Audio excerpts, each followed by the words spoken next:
नमस्कार। तो आज आप सुबह से सभी न्यूज़पेपर में देख रहे हैं कि किस तरह से हेडलाइंस बीपीएससी द्वारा बिहार में शिक्षकों की जो नियुक्तियां की जानी है, जिसमें कमोबेश सभी ने एक तरह से हेडलाइंस बनाए हैं। हमने भी 7 से 8 न्यूज़पेपर को देखा है, उसमें से कटिंग जो आपको स्क्रीन पे दिख रहा है वो हमने कटिंग लिया है और कटिंग को बहुत ही ध्यानपूर्वक मैंने पढ़ा है।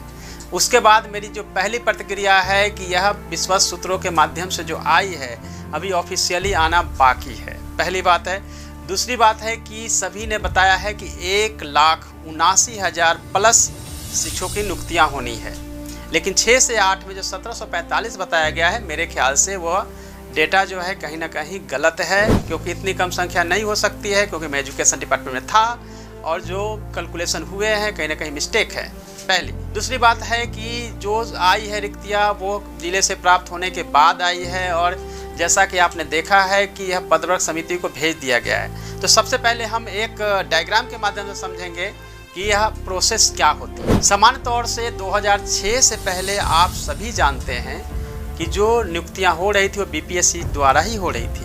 2006 के बाद स्थानीय स्वशासन के माध्यम से, जिसमें कि ग्राम पंचायत, प्रखंड और जिला परिषद के माध्यम से आपकी नियुक्तियां हो रही थी। लेकिन अब जो नई अधिसूचना ये है उसके मुताबिक हर लेवल पर बीपीएससी द्वारा एग्ज़ाम कंडक्ट की जानी चाहिए। अब बीपीएससी एग्ज़ाम में कंडक्ट करने से पहले का जो प्रोसेस है, जैसा कि आपने देखा होगा कि पदवर्ग समिति को भेज दी गई है। पदवर्ग समिति चीफ सेक्रेटरी सर की अध्यक्षता में यह कमेटी होती है, जिसमें कि फाइनेंस डिपार्टमेंट का भी कंसेंट लिया जाता है, क्योंकि कोई भी नए पद को क्रिएट करने के लिए पदवर्ग समिति में जाना जरूरी होता है। एक और बात कि जो भी नियोजित शिक्षक हैं वह डाइंग कैडर बना दिया गया है। डाइंग कैडर का मतलब है कि आप जब तक नियोजित हैं, आप रिटायर हो जाएंगे, धीरे धीरे वह डाइंग हो जाएगा, धीरे धीरे समाप्त होता चला जाएगा। और जो रेगुलर शिक्षक की जो बहाली हो रही है बिल्कुल वो परमानेंट रहेगी। जितने भी पोस्ट खाली है उसके अगेंस्ट में जब खाली होता रहेगा, भर्तियां जो है बीपीएससी के माध्यम से चरणबद्ध रूप से आगे होती जा रहेगी। लेकिन अभी जो सीटें अभी अनाउंस हुई है, जो न्यूज़पेपर आप देख रहे हैं, 1,79,000 प्लस सीटें अभी आई है, जैसा कि आप न्यूज़पेपर में देख रहे हैं। साथ में मैं कहना चाहता हूं कि सीट घट सकती है, बढ़ सकती है, लेकिन अभी तक तो यह न्यूज़ था कि 2.5 लाख सीटें खाली है। लेकिन डिपेंड करता है कि कितनी सीटें भरी जानी है, कितनी अभी आवश्यकता है। हाँ, यह जरूर है कि पदवर्ग समिति में इसलिए भेजी जाती है ताकि वो सीट को जो है अप्रूव किया जाए, क्योंकि पदवर्ग समिति में नई कोई भी पोस्ट क्रिएट की जाती है तो वहाँ अप्रूवल जरूरी होता है। पदवर्ग समिति में आने के बाद यह जो है वो पहुंच जाएगी एजुकेशन डिपार्टमेंट। एजुकेशन डिपार्टमेंट से फिर से इसको भेजा जाएगा जिलों को, जहां आरक्षण रोस्टर को क्लियर कराना पड़ेगा। उसके क्लियरेंस जरूरी है, क्योंकि यह डिस्ट्रिक्ट कैडर होने वाली है, तो डिस्ट्रिक्ट से ही इसके आरक्षण रोस्टर क्लियर होंगे। आरक्षण रोस्टर क्लियर आप सब जानते हैं कि कई लेवल पे आरक्षण है, महिलाओं को भी आरक्षण दिया गया है। वो हर बिंदु को सेट करने के बाद वापस रिवर्ट होकर डिस्ट्रिक्ट से आएगी एजुकेशन डिपार्टमेंट। एजुकेशन डिपार्टमेंट फिर से इसको भेजेगी कैबिनेट। राज्य मंत्रिमंडल से अप्रूव होने के बाद अपनी अनुशंसा के साथ शिक्षा विभाग जो है उसको भेजेगी बीपीएससी। बीपीएससी एग्जाम कंडक्ट करेगी। एग्जाम कंडक्ट करने से पहले बीपीएससी अपनी अधिसूचना जारी करेगी। एग्जाम के पैटर्न्स, टोटल डिटेल्स जो है वो बीपीएससी के नोटिफिकेशन में आएगी। बीपीएससी द्वारा आपके एग्जाम जो है ऑब्जेक्टिव टाइप्स के होंगे और आपको केवल और केवल एक ही फेज एग्जाम देना है। उसमें आप पास कर जाते हैं, उसके बाद बीपीएससी रिवर्ट जो है करेगी। बीपीएससी के द्वारा वो एजुकेशन डिपार्टमेंट आएगी, आपके जो सिलेक्शन होने के बाद रिकमेंडेशन है, और फिर डिस्ट्रिक्ट को भेज दिया जाएगा, जहां आपकी नियुक्ति जो है मिल जाएगी। ये पूरी प्रोसेस होगी। ये पूरी प्रोसेस होने में समय लगेगा, जैसा कि आप देख रहे हैं। लेकिन नॉर्मली जो है बीपीएससी द्वारा नोटिफिकेशन से पहले कम से कम अभी भी जो है 3 चरण तो बाकी है। पदवर्ग समिति से अप्रूवल बाकी है, कैबिनेट से अप्रूवल बाकी है, और फिर यह जो है डिस्ट्रिक्ट से रोस्टर क्लियरेंस होगी और फिर बीपीएससी जाएगी। तो ये पूरे प्रोसेस को करने में समय तो लगेगा। जैसा कि आप देख रहे थे पिछले वीडियो में, मैंने आपको बताया था कि मई में नोटिफिकेशन आएगी, जून में आपका एग्ज़ाम हो जाएगा। इस तरह के जो है न्यूज आ रहे हैं, तो आपको मैं फिर से रिपीट करूँगा, पूरी प्रोसेस जो है बिल्कुल ट्रांसपेरेंसी के साथ साथ सरकार द्वारा की जा रही है।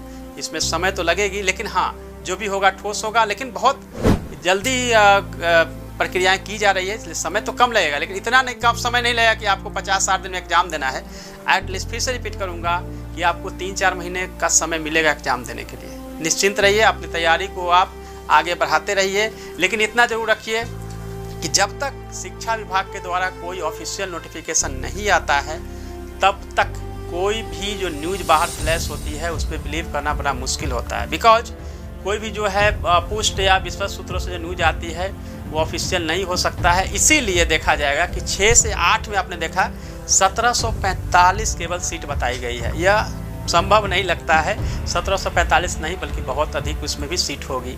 यह भूलवश या फिर मिस्टेक से ऐसा हुआ है जिसके चलते एक ही सोर्स से सभी जगह न्यूज़पेपर में छपी है तो सेम टू सेम सभी जगह ये चीज़ें जो है आई है। उसको एजुकेशन डिपार्टमेंट ने भी कुछ नहीं इस पर रिएक्शन आया है, कुछ नहीं कर सकते, ऑफिशियली भी कुछ नहीं है। लेकिन इस तरह से जो न्यूज़ आते हैं उस पर आप बिल्कुल घबराने की ज़रूरत नहीं है। जहाँ भी ज़रूरत होगी मैं आपको क्लैरिफाई करूँगा, आपको स्पष्ट करूँगा।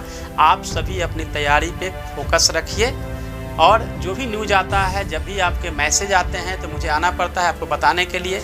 जब मैं 6th फेज का रिक्रूटमेंट भर्ती प्रक्रिया आपकी जो नियोजन की प्रक्रिया चल रही थी तो इसी तरह से मैं कंटिन्यू आपके साथ जुड़ा हुआ था और बहुत सारे नियोजित शिक्षक आज भी हमारे साथ जुड़े हुए हैं और उनके कॉल्स मैसेजेज आते हैं तो मुझे आना पड़ता है और फिर ऑफिस का टाइम निकाल के, क्योंकि ऑफिस का काम भी होता है।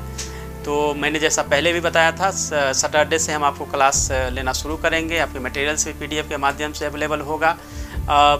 जहाँ तक आपको लगता है कि बीच में भी सर आके कुछ बोल सकते हैं तो आपको नोटिफिकेशन यूट्यूब से तो जाता ही है। जैसे कोई वीडियो अपलोड होता है या लाइव आते हैं तो नोटिफिकेशन आपके पास ऑटोमेटिक चला जाता है। इसलिए घबराने की जरूरत नहीं है कि मेरी वीडियो कब आ रही है या मैं कब लाइव आ रहा हूँ। साथ ही मैं आपको बताना चाहता हूँ कि जैसे नोटिफिकेशन आएगी, मैंने पहले ही बताया, नोटिफिकेशन आएगी तो मैं पर डे आपको पढ़ाना शुरू करूँगा। मटेरियल को लेकर आपने बहुत सारे मैसेज किए हैं, मटेरियल भेज दीजिए, दे दीजिए। मैं मटेरियल बिल्कुल आपको तैयार कर रहा हूँ ताकि क्वेश्चन जो है उस स्टैंडर्ड और हर लेवल पे इस तरह से रेडी हो कि मैक्सिमम आपको जो है प्रिपरेशन हो जाए। ऐसा नहीं हो कि किसी तरह का मटेरियल आपको दें, क्योंकि अगर मैं मटेरियल दूंगा और किसी आपके स्तरीय नहीं हो, स्टैंडर्ड नहीं हो तो सही नहीं है। इसलिए समय तो थोड़ा देना पड़ेगा आप लोगों को, क्योंकि कई चीज़ें जो है टीचिंग एप्टीट्यूड का ऐसा है जिसमें कि मुझे खुद इन्वॉल्व होकर देखना पड़ेगा, बनाना पड़ेगा। GS की तो है, ठीक है, मैं GS में एक्सपर्ट हूँ, GS में मैं बनाने की कोशिश करूँगा, आपको मिल भी जाएगा। लेकिन सैटरडे से मेरा प्रॉमिस है आपको मटेरियल भी मिलना शुरू हो जाएगा टेलीग्राम पे, और आपके जो टेस्ट होंगे वो भी, उसका भी एवेल्यूएशन जो है हम ऑनलाइन ही करते रहेंगे, आपको प्रिपरेशन कराते रहेंगे। जो नियोजित शिक्षक हैं वो भी नहीं घबराएं, क्योंकि आप सभी अभी जनगणना में लगे हुए हैं। तो ऐसा मत सोचिए कि जनगणना में लगे हुए हैं और मेरे पास समय नहीं मिलेगा, ऐसा कुछ नहीं है। समय अच्छा मिलेगा, प्रिपरेशन का भी समय मिलेगा, लेकिन घबराने हड़बड़ाने की कोई ज़रूरत नहीं है। आप प्रिपरेशन करिए, GS के कुछ बुक्स जो है आप उसको पढ़ते रहिए। आप देख रहे हैं डिस्प्ले हो रहा है प्रभात पब्लिकेशन द्वारा जो GS की MCQ है, कम से कम उसको आप देख सकते हैं, उसको आप ले सकते हैं। अगर ये बुक ले लेंगे तो उसमें आपकी अभी प्रिपरेशन जो है आपकी चलती रहेगी, तो उसमें से भी आप अपनी प्रिपरेशन कर सकते हैं, जो कि NCERT बेस्ड है। MCQ अब मैंने ही लिखा है लास्ट ईयर, तो उससे भी आप थोड़ी प्रिपरेशन आपकी शुरू हो सकती है। बाकी ऐसा नहीं है कि आपको बहुत सारी बुक लेनी है, मटेरियल्स लेने हैं, नहीं। मैं जो मटेरियल दूंगा उसी को पढ़िएगा, आपको बहुत सारी बुक्स लेने की ज़रूरत नहीं है, क्योंकि कई स्टूडेंट ने या कई शिक्षक अभ्यर्थी ने लिखा है कि सर इतनी सारी किताब लेंगे तो हम कंगाल हो जाएंगे।